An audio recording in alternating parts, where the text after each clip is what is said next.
Eder, Mac, Pallister. Claudio Sterpin da un certo punto di vista ti sta aiutando dicendo di aver parlato con Liliana alle 8:22 e facendo quindi cadere la teoria della sosia, ma da un altro punto di vista dice che racconti un sacco di fesserie. Quello che dice lui, guarda, mi sgomenta, mi fa del male, non voglio niente a che fare con questa persona qua, perché è una persona che si comporta in questo modo, che fa nascondere a mia moglie il fatto che sarà stato lui, indubbiamente, dirgli guarda non dire niente, ti prego, qua e là, lui sa che io a quel punto, se avessi saputo la cosa e avessi capito la cosa, le cose sarebbero andate diversamente, avrei reagito. È stato geloso di quest'uomo, sarebbe stato geloso. Noi eravamo limpidi.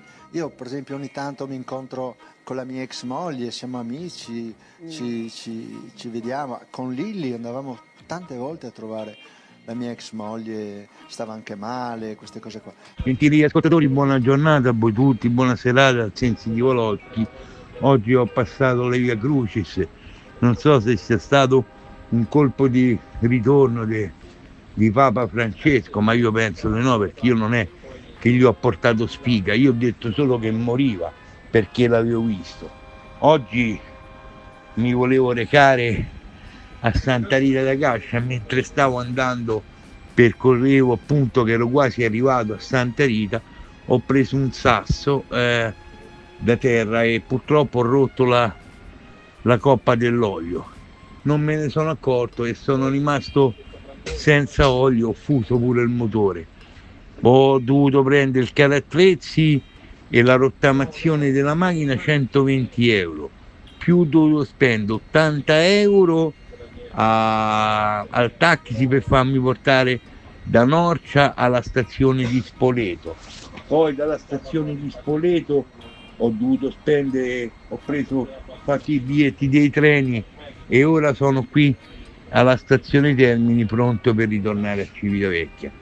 Io non so, perché io penso sempre in bene, questa potrebbe essere anche stato invece un colpo di fortuna, perché se succedeva qualche cosa e mi sarei fatto male con la macchina sarebbe stata ancora peggio. Dunque siccome io a questa santa sono legato e devoto da quando ero piccolo, perché io sono legato da un profondo affetto nei confronti di Santa Rita da Cascia, ogni tanto ci vado. Purtroppo oggi è successa questa cosa, però io penso che invece di una cosa brutta io la vedo come se sono stato miracolato.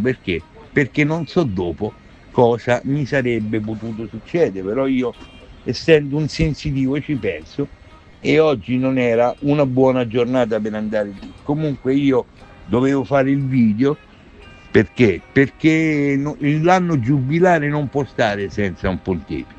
Io ho detto e ribadisco che il cardinale Parolin sarà il nuovo Papa, il nuovo patriarca dell'Occidente. Ora vediamo se domani l'altro, se Don Cono possa contribuire, anche voi signori, se volete contribuire con un gesto di solidarietà e di fratellanza, mandarmi una piccola offerta, tanto per cos'ha le spese, perché ho avuto un sacco di spese oggi, senza incassare nulla. Di nuovo amici, un buon proseguimento di serata a voi tutti dal Sensitivo Locchi di Civitavecchia. Omicidio oggi a Mondragone, in provincia di Caserta, in un distributore di benzina. Luigi Magrino, che qui vediamo in foto, è la vittima.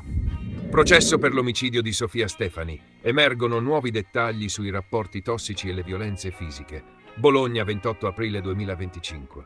Prosegue il processo davanti alla Corte d'Assise di Bologna contro Giampiero Gualandi, ex comandante della polizia locale di Anzola Emilia.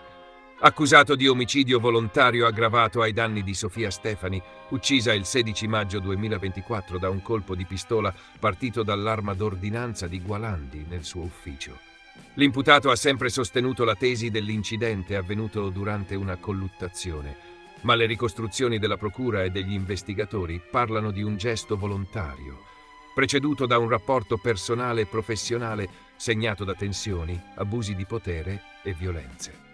Le rivelazioni di Antonella Gasparini, un rapporto tossico, lui la usava. Nella sua testimonianza, Antonella Gasparini, amica stretta della vittima, ha raccontato che tra Sofia e Gualandi esisteva un rapporto che definisce tossico. Secondo la Gasparini, il comandante avrebbe intrattenuto una relazione sessuale con Sofia, promettendole in cambio favori e vantaggi lavorativi. Mi sembrava che la stesse usando, ha detto Gasparini in aula. Lui le aveva fatto molte promesse professionali e da parte di un superiore è qualcosa di molto particolare. La testimone ha riferito di aver visto Sofia e Gualandi insieme in almeno 2 occasioni e di essere stata messa al corrente delle continue liti tra i due. Loro litigavano spesso. Una volta, durante una discussione, lui le disse: «Guarda che ho una pistola». Io la avvisai: «Stai attenta». Lei mi rispose che stava scherzando. Gasparini ha inoltre ricordato un episodio in cui Sofia le confidò di aver perso un dente durante una colluttazione con Gualandi, che le avrebbe anche sferrato uno schiaffo. Nonostante Sofia ammirasse l'abilità di Gualandi nell'uso delle armi, la Gasparini oggi rilegge quelle parole con sospetto. Le parole del fidanzato Stefano Guidotti: segni di violenza e una relazione complicata. A confermare i racconti su episodi di violenza è stato Stefano Guidotti, compagno di Sofia da 3 anni, che ha riferito alla Corte d'Assise di aver più volte visto sul corpo della fidanzata lividi sospetti. Una volta tornò dal dentista per farsi sistemare un dente rotto dopo una lite con Gualandi. In altre occasioni notai lividi sulle gambe e sulle braccia, come se qualcuno avesse fatto forte pressione con le dita. Guidotti ha anche raccontato che, pur intuendo un legame ambiguo tra Sofia e il comandante, cercava di sostenerla, consapevole delle difficoltà emotive della giovane. Sofia aveva una personalità borderline, bipolare, lottava per gestire le sue emozioni e aveva bisogno di molto affetto. Le consigliai di farsi seguire dal CSM, Centro di Salute Mentale.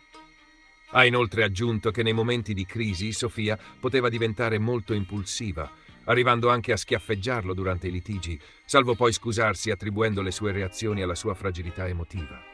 La posizione di Giampiero Gualandi e i prossimi passi. Gualandi resta imputato per omicidio volontario aggravato dai futili motivi e dal legame affettivo con la vittima.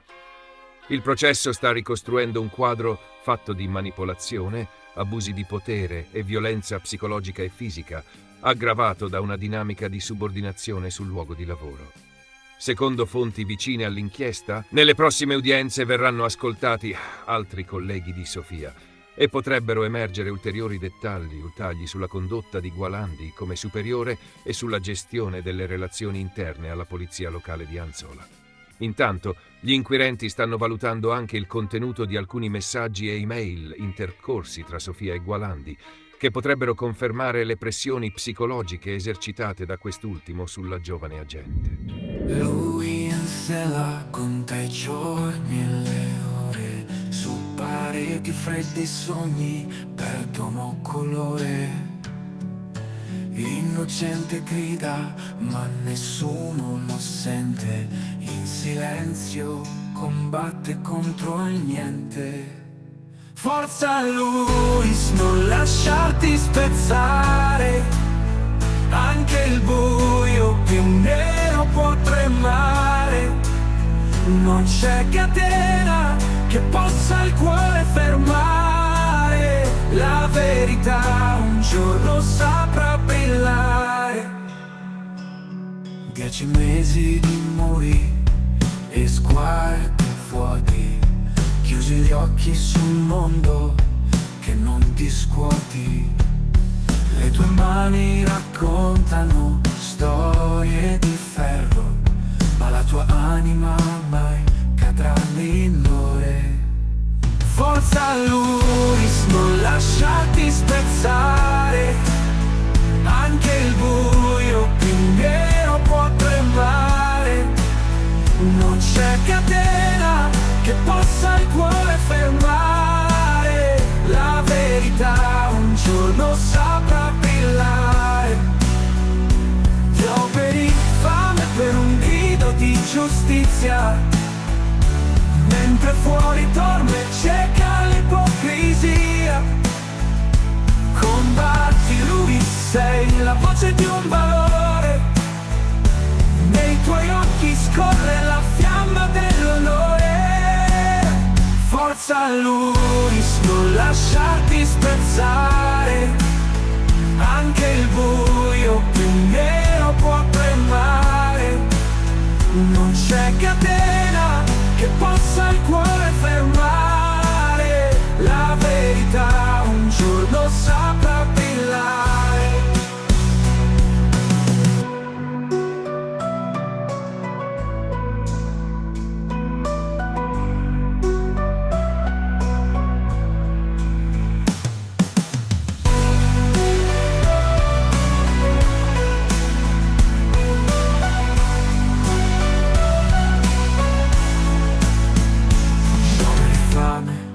Per un grido di giustizia, mentre fuori dorme cieca l'ipocrisia.